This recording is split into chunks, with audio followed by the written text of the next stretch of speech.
अगर तुमसे कहा जाए कि तुम्हारी ताकत तुम्हारा बोझ बन चुकी है, अगर तुमसे कहा जाए कि तुम्हारा होना ही सबसे बड़ी दिक्कत है, और अगर तुमसे कहा जाए कि तुम सिर्फ इसलिए हार जाओगी क्योंकि तुम औरत हो, तो तुम क्या करोगी? ये कहानी तलवार उठाने वाली रानी की नहीं है। ये कहानी उस फैसले की है जो एक औरत ने तब लिया जब दुनिया उससे चुप रहने को कह रही थी। ये कहानी है रानी लक्ष्मीबाई की। आप देख रहे हैं शहीदनामा। यहाँ हम सिर्फ इतिहास नहीं सुनाते, यहाँ हम उन फैसलों को समझने की कोशिश करते हैं जो इंसान को अमर बना देते हैं, बिना भगवान बनाए। और आज की कहानी भी एक नाम से पहले एक इंसान की कहानी है। इतिहास जब रानी लक्ष्मीबाई का नाम लेता है तो उसके सामने तलवार रख देता है, लेकिन उस तलवार से पहले एक दिल था जो हर रोज थोड़ा और भारी होता जा रहा था।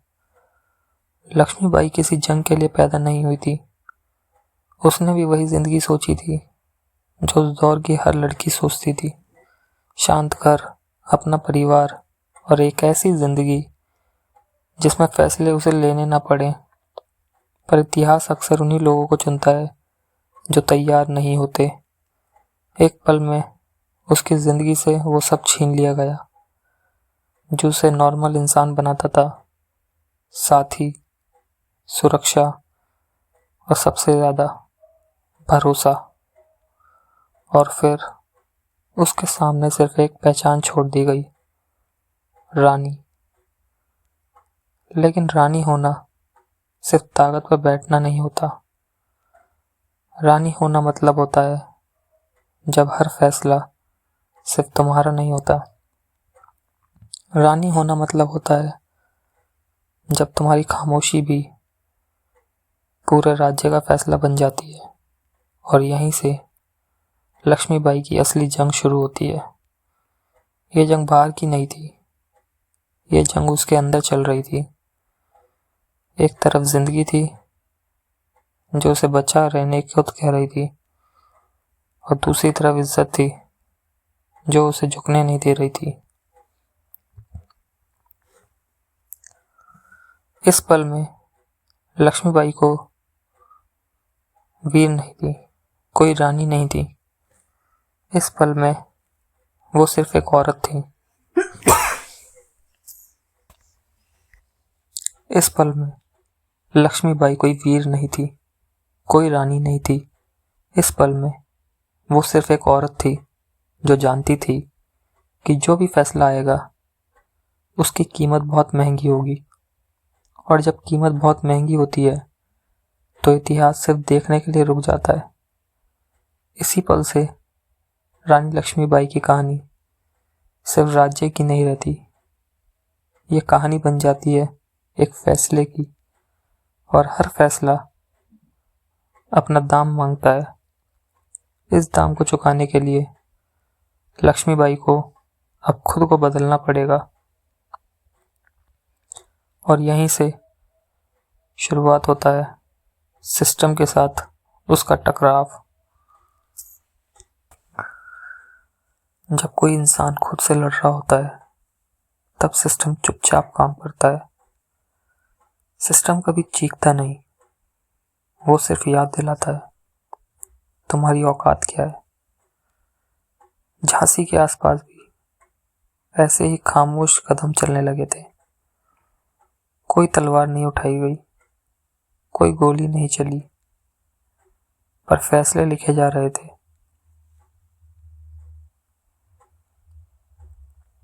अंग्रेजों का सबसे खतरनाक हथियार बंदूक नहीं था, कानून था। ऐसा कानून जो कागज पर शांत लगता था पर जमीन पर जिंदगी छीन लेता था। झांसी के लिए भी ऐसे ही शब्द लिखे गए थे, सीधे शब्द, बिना गुस्सा, बिना धमकी। बस इतना लिखा गया, झांसी अब झांसी नहीं रहेगी।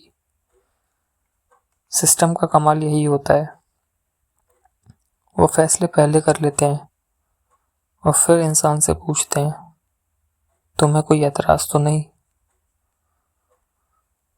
सिस्टम सीधा नहीं कहता झुक जाओ, वो कहता है समझो, समझो कि तुम अकेली हो, समझो कि तुम कमजोर हो, और सबसे पहले समझो कि तुम औरत हो।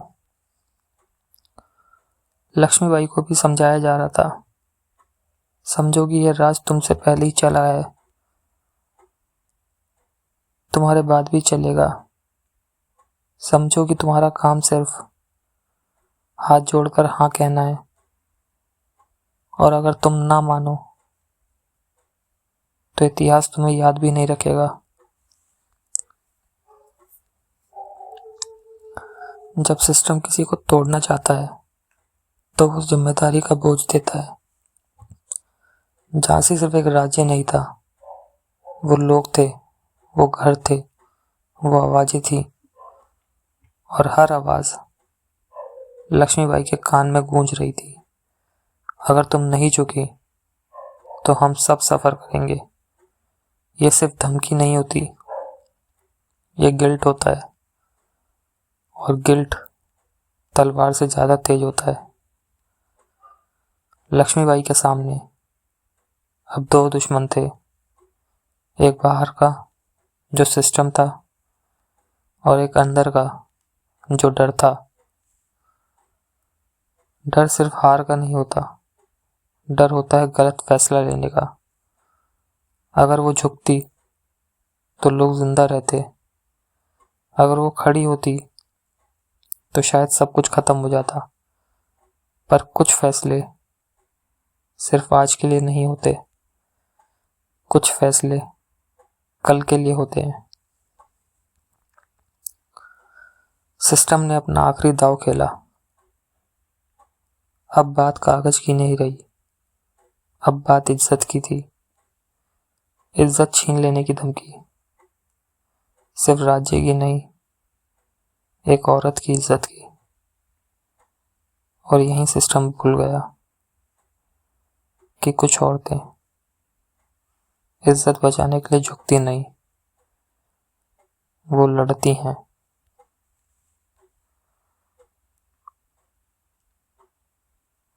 यह वो पल था जब लक्ष्मीबाई के पास और वक्त नहीं था, अब फैसला लेना था, सिस्टम के साथ रहना या इतिहास के साथ खड़ा होना। और जो फैसला आने वाला था वो सिर्फ झांसी का नहीं होगा, वो फैसला पूरे देश को याद रहने वाला था। पर उस फैसले की कीमत सबसे पहले लक्ष्मीबाई को चुकानी पड़ेगी।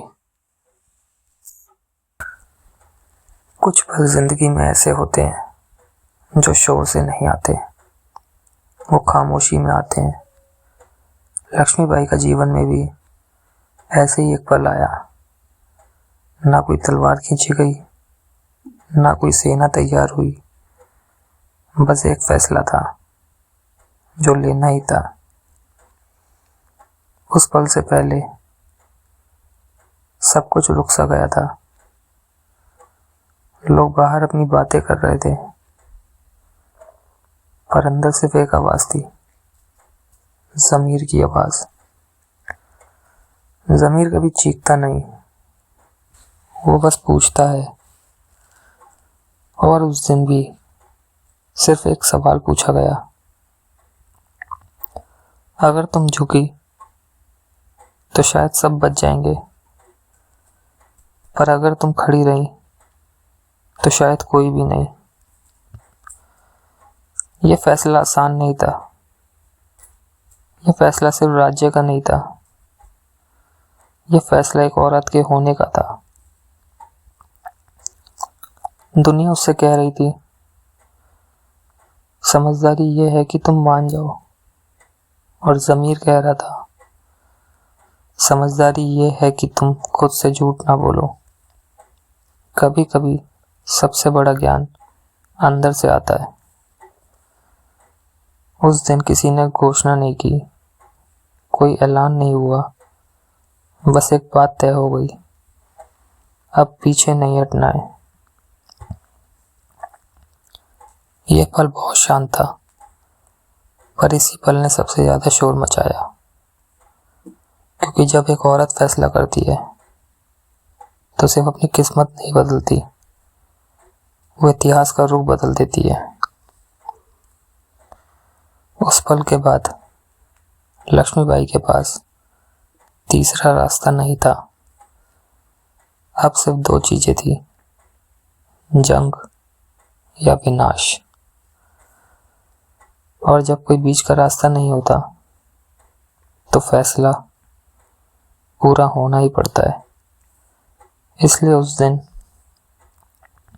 लक्ष्मीबाई ने न सिर्फ अंग्रेजों को बल्कि पूरी दुनिया को एक जवाब दे दिया।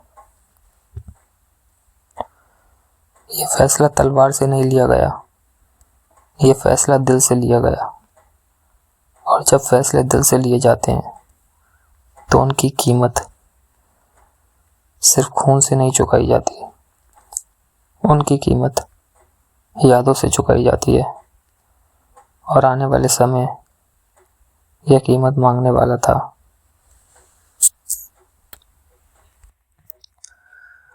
जंग को हम अक्सर गलत समझ लेते हैं। हमें लगता है जंग मतलब तलवार, जंग मतलब घोड़े, जंग मतलब खून। पर असल में जंग का मतलब होता है इनकार। लक्ष्मीबाई ने सबसे पहले बंदूक या तलवार नहीं उठाई, उन्होंने इनकार उठाया। इनकार उस कानून का जो कागज पर शांत था पर जमीर पर बोझ बन चुका था। इनकार उस सोच का जो कहती थी तुम कमजोर हो। इनकार उस दबाव का जो कहता था झुक जाओ। जंग कभी पहली चोट से शुरू नहीं होती, जंग पहले सोच में शुरू होती है। जब लक्ष्मीबाई ने फैसला लिया तो उनके कंधों पर सिर्फ राज्य का बोझ नहीं आया, उनके कंधों पर हर उस इंसान की जिम्मेदारी आ गई जो चुप रहना चाहता था, और हर उस इंसान की भी जो बोलना चाहता था पर बोल नहीं पा रहा था। यही होती है जंग की असली कीमत, जब आप सिर्फ अपना नहीं सबका फैसला ले रहे होते हो। जंग अक्सर भीड़ में लड़ी जाती है, पर फैसला हमेशा अकेला होता है। लक्ष्मीबाई के इर्द गिर्द लोग थे, सेनाएं थी, नारे थे, पर फैसले के पल में सिर्फ एक चेहरा था और एक आवाज, ज़मीर की। यह अकेलापन डर से भी ज्यादा भारी होता है, क्योंकि जब आप गलत होते हो तो सब छोड़ देते हैं, और जब आप सही होते हो तो भी पहले अकेला ही रहना पड़ता है। लक्ष्मीबाई की जंग गुस्से की जंग नहीं थी, यह बदले की जंग भी नहीं थी, यह संयम की जंग थी। हर वार से पहले सोच और हर कदम से पहले जिम्मेदारी। क्योंकि जब आप सिर्फ गुस्से से लड़ते हो तो सिर्फ नुकसान होता है, पर जब आप संयम से लड़ते हो तो अर्थ पैदा होता है। लक्ष्मीबाई को पता था यह जंग जीती जाए या हारी जाए, इसका असर सिर्फ झांसी तक सीमित नहीं रहेगा। लोग देखेंगे, सुनेंगे और याद रखेंगे। इसलिए उन्होंने अपनी जंग को सिर्फ अपनी नहीं रहने दिया, उन्होंने इसे मिसाल बना दिया। मिसाल उस बात की कि जब एक औरत खड़ी होती है तो सिर्फ खुद के लिए नहीं, वो आने वाली पीढ़ियों के लिए खड़ी होती है। इसलिए ये कहना गलत होगा कि लक्ष्मीबाई सिर्फ लड़ रही थी, वो समझा रही थी।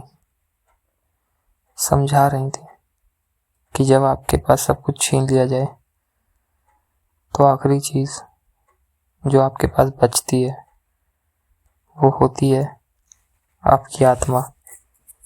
और अगर आप अपनी आत्मा बचा लेते हो तो चाहे कुछ भी हार जाओ, आप कभी पूरी तरह हारते नहीं। पर हर जंग सिर्फ अर्थ नहीं मांगती, हर जंग अपनी कीमत भी मांगती है। और जो कीमत आने वाली थी वो सिर्फ राज्य की नहीं, लक्ष्मीबाई की अपनी जिंदगी से जुड़ी थी।